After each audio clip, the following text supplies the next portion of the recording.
নমস্কার, নিউজ বেঙ্গলের পর্দায় আপনাদের প্রত্যেককে স্বাগত। এই মুহূর্তের গুরুত্বপূর্ণ সংবাদ নিয়ে আপনাদের সঙ্গে আমি রয়েছি। শতাব্দীর শুরুতেই ওয়েদার আপডেটের দিকে নজর রাখতে হয়, কারণ বৃষ্টি স্নাত সোমবার এবং রাজ্য জুড়ে একটা ঝড় বৃষ্টির প্রকোপ। পাশাপাশি যে কথা আবহাওয়া দপ্তরের পক্ষ থেকে জানিয়ে দেওয়া হয়েছিল যে রবিবারের এবং বুধবারের মধ্যে কার্যত বৃষ্টি হতে পারে, সেই ছবি এখন রাজ্য জুড়ে লক্ষ্য করা যাচ্ছে। আজকে সকাল থেকেও সেখানে হলুদ সতর্কবার্তা জারি করা হয়েছে বৃষ্টির জন্য।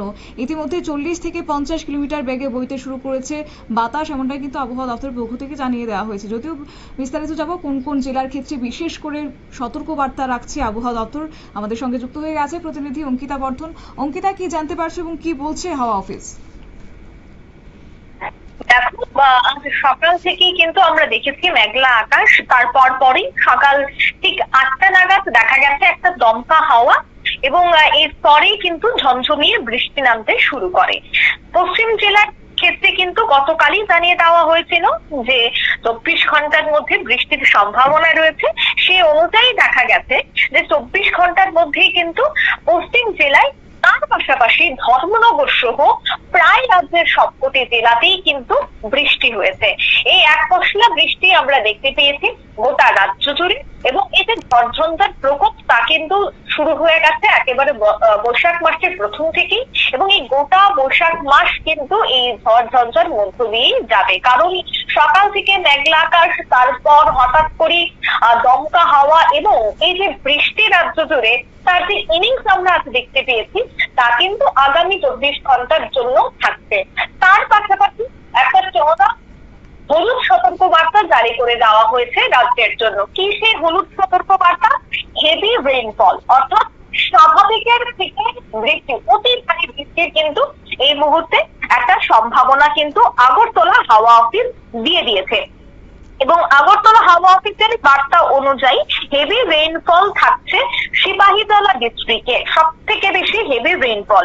অন্যদিকে বজ্রবিদ্যুৎ সহ বৃষ্টিপাত, তার সাথে দমকা হাওয়া 40 থেকে 50 কিলোমিটার বইবে গোটা রাজ্য জুড়ে। এর মধ্যে সিপাহীজলা, পশ্চিম জেলা, খোয়াই জেলায় সব থেকে বেশি এর প্রকোপ থাকবে। বজ্রবিদ্যুৎ এবং লাইটনিং এর যে একটা সম্ভাবনা সেটা কিন্তু থাকছে এই মুহূর্তে রাজ্যের দুটি জেলার জন্য, ওভার ডিস্ট্রিক্ট অর্থাৎ over the rest district of ত্রিপুরার জন্য। সেই ক্ষেত্রে কিন্তু হলুদ সতর্কবার্তা তা আগামী 24 ঘন্টার জন্যই দিয়ে দেওয়া হয়েছে।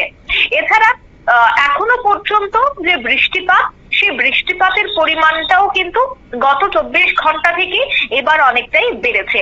এছাড়া ফোরকাস্টে দেওয়া হয়েছে লাইট টু মডারেট রেইন বা thunderstorm is likely to ochre at many places over the district of Tripura. অর্থাৎ গোটা রাজ্যের জন্য কিন্তু এই মুহূর্তে লাইট টু মডারেট রেইন, কিন্তু শুধুমাত্র সিপাহীজলার জন্য অতি ভারী বৃষ্টিপাতের সম্ভাবনা দিয়ে দেওয়া হয়েছে। এছাড়া যদি বৃষ্টিপাত আমাকে গত 24 ঘন্টার কথা বলতে হয় রেকর্ড করা হয়েছে, সে জায়গায় কিন্তু rainfall record from 0830 IST of 26/4/2025 to till 830 IST for 27/4/2025 পর্যন্ত, গতকাল পর্যন্ত বৃষ্টির পরিমাণ রেকর্ড করা হয়েছে। এবং দেখা গেছে কৈলাসহরে গতকাল সব থেকে বেশি বৃষ্টিপাত কিন্তু হয়েছে। অন্যদিকে আমাকে যদি এই গোটা সপ্তাহের কথা তোমাকে বলতে হয়, তবে গোটা সপ্তাহে আমরা জানতে পারছি যে স্বাভাবিকের থেকে কিন্তু বেশি থাকবে বৃষ্টিপাত। সর্বোচ্চ তাপমাত্রা থাকবে 29 থেকে 36 ডিগ্রি সেলসিয়াস, সর্বনিম্ন তাপমাত্রা থাকবে 22 থেকে 27 ডিগ্রি সেলসিয়াস। তা হচ্ছে একেবারে 1 মে পর্যন্ত, অর্থাৎ 8 থেকে 1 মে পর্যন্ত। আর 2রা মে থেকে 8 মে পর্যন্ত বৃষ্টিপাত থাকছে স্বাভাবিক বা তার থেকে বেশি। স্বাভাবিকের কাছাকাছি থাকছে তাপমাত্রা, অর্থাৎ 30 থেকে 35 ডিগ্রির মধ্যে। সর্বনিম্ন তাপমাত্রা থাকছে স্বাভাবিকের কাছাকাছি 30 ডিগ্রি সেলসিয়াস থেকে 26 ডিগ্রি সেলসিয়াসের মধ্যে। এখনো পর্যন্ত আমরা যা জানতে পারছি, অর্থাৎ যে আপডেট, সেই আপডেট অনুযায়ী আগামী 8 মে পর্যন্ত কিন্তু রাজ্য জুড়ে স্বাভাবিক বা তার থেকে বেশি বৃষ্টিপাতের এই মুহূর্তের সম্ভাবনা ঠিকই যাচ্ছে। এছাড়া যে আমরা ভারসাম্য গরম দেখেছিলাম মেঘ কাটার সাথে সাথে এবং রোদ ওঠার সাথে সাথে, সেই ভ্যাপসা গরম কিন্তু আর এখন থাকছে না, কারণ আমরা দেখেছি যে অঙ্কিতা, আরো একটি বিষয় বেশ জানতে কয়েকদিন চাইবো, আগেও রাজ্যের আবহাওয়া দপ্তরের পক্ষ থেকে কি জানানো হচ্ছে? এই যে সকাল থেকে একটা বৃষ্টিপাত এবং আগামভাবে একটা ইঙ্গিত দিয়েছিল আবহাওয়া দপ্তর, সেক্ষেত্রে এটা কি কালবৈশাখীর প্রভাব নাকি নতুন করে পশ্চিমী ঝঞ্ঝার ফলে এই বৃষ্টিপাত লক্ষ্য করা যাচ্ছে রাজ্যে? না, দেখো সেক্ষেত্রে কিন্তু সবটাই কাল বৈশাখীর প্রভাব, কিন্তু অন্যদিকে অসম একটা ঘূর্ণাবর্ত রয়েছে, তার কিছুটা প্রভাব রাজ্যে পড়ছে। কিন্তু সেক্ষেত্রে এই যে বৃষ্টিটা, সেটা মনে করা হচ্ছে যে কাল বৈশাখীর যে একটা ইনিংস থাকে গোটা বৈশাখ মাস জুড়ে, একেবারে চৈত্রের শেষ এবং বৈশাখে, সেই কালবৈশাখীর তাণ্ডবে কিন্তু শুরু হয়ে গেছে। এটা সম্পূর্ণ কালবৈশাখী। অন্যদিকে ঘূর্ণাবর্তের সামান্য প্রভাব থাকছে, কারণ অসম একেবারে ত্রিপুরা লাগোয়া একটি রাজ্য, তাই সেই ক্ষেত্রে তার প্রভাব তো অবশ্যই থাকছে। কিন্তু যে কথাটা আমি বলছিলাম যে সর্বনিম্ন তাপমাত্রা এবং সর্বোচ্চ তাপমাত্রা যা আমরা 37°C দেখেছিলাম বেশ কিছুদিন আগে, আজ থেকে 3 দিন আগে, সে জায়গায় কিন্তু এবার সর্বোচ্চ তাপমাত্রা 32°তে এসে দাঁড়িয়েছে। অর্থাৎ তুমি বুঝতেই পারছো যে তাপমাত্রা কতটা নেমে গেছে। তবে এই যে মেঘ সৃষ্টি এবং এই যে বৃষ্টি, এই মেঘ সৃষ্টি এবং বৃষ্টির সম্ভাবনা কিন্তু আগামী 7 তারিখ পর্যন্ত থাকছে। তারপরেই কিন্তু আবারও মেঘ কেটে একটা গরম অনুভূত হতে পারে রাজ্য জুড়ে। কিন্তু বর্তমানে কিন্তু এই মুহূর্তে একটা বৃষ্টির প্রকোপ অবশ্যই থাকছে রাজ্য জুড়ে। এছাড়া আমাদের অন্যান্য রাজ্যের কথাও বলতে হয়, অন্যান্য রাজ্যেও কিন্তু ঠিক একই ছবি এই মুহূর্তে ধরা পড়ছে। বিশেষ করে আমাদের পার্শ্ববর্তী রাজ্যের কথাও যদি বলতে হয়, পার্শ্ববর্তী রাজ্য অর্থাৎ পশ্চিমবঙ্গেও কিন্তু একই ছবি আমরা দেখতে পাচ্ছি। সেখানেও রীতিমতো বৃষ্টি, তুমুল বৃষ্টি, দুর্যোগের ঘনঘটা থাকছে এবং টানা ঝড় বৃষ্টির পূর্বাভাস দেওয়া হয়েছে সব জেলায়। বেলা গড়াতেই ভালো ভুল বদল হবে আবহাওয়ার। তবে কোথাও কোথাও ভারী বৃষ্টিরও এই মুহূর্তে সেখানে সম্ভাবনা দেওয়া হয়েছে। এপ্রিলের শীতে এক প্রকার হাঁসফাঁস গরম, সে হাঁসফাঁস গরম থেকেই কিন্তু এবার রেহাই মিলেছে। যদিও এই দুর্যোগের ফসলের একটা ব্যাপক ক্ষয়ক্ষতি হওয়ার সম্ভাবনা থাকছে। অন্যদিকে আলিপুর আবহাওয়া দপ্তর সূত্রে জানা গেছে যে আজ যেহেতু সোমবার, কলকাতায় সর্বোচ্চ তাপমাত্রা 34.2°C থাকছে, সর্বনিম্ন তাপমাত্রা 27.9°C।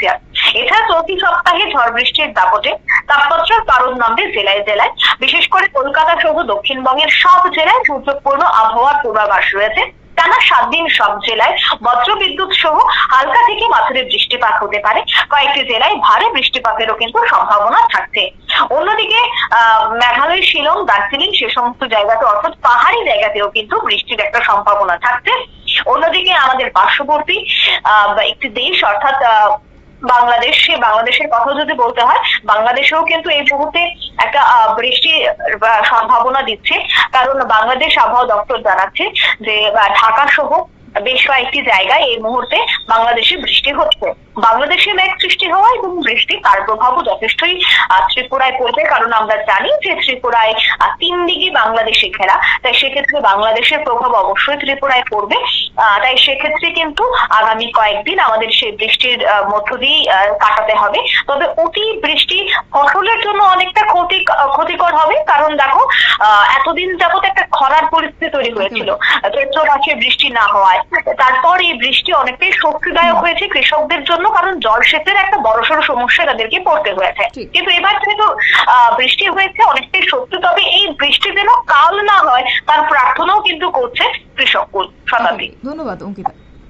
আপনারা শুনলেন ওয়েদার আপডেট, এবং সেই সঙ্গে রাজ্যের আবহাওয়া দপ্তর বলছিল যে রবিবার থেকে বুধবারের মধ্যে বৃষ্টির সম্ভাবনা, ঠিক সেই পূর্বাভাস কিন্তু সত্যি হয়েছে। এবং আজকে সোমবারই শুরু হয়ে গেছে বৃষ্টি, সপ্তাহের প্রথম দিন, এবং আগামী কয়েকটা দিনও মেঘলা আকাশ থাকার সম্ভাবনা রয়েছে রাজ্যের বেশ কিছু জেলাতে। তবে এই বৃষ্টিপাত যে গরম থেকে, বিগত কয়েকদিনের গরম থেকে যে রেহাই দিচ্ছে, সেই কথাই কিন্তু এখন বলতে শুরু করেছে গোটা রাজ্যবাসী। নিয়ে নিচ্ছি ছোট্ট একটি বিজ্ঞাপন বিরতির, সঙ্গে থাকুন।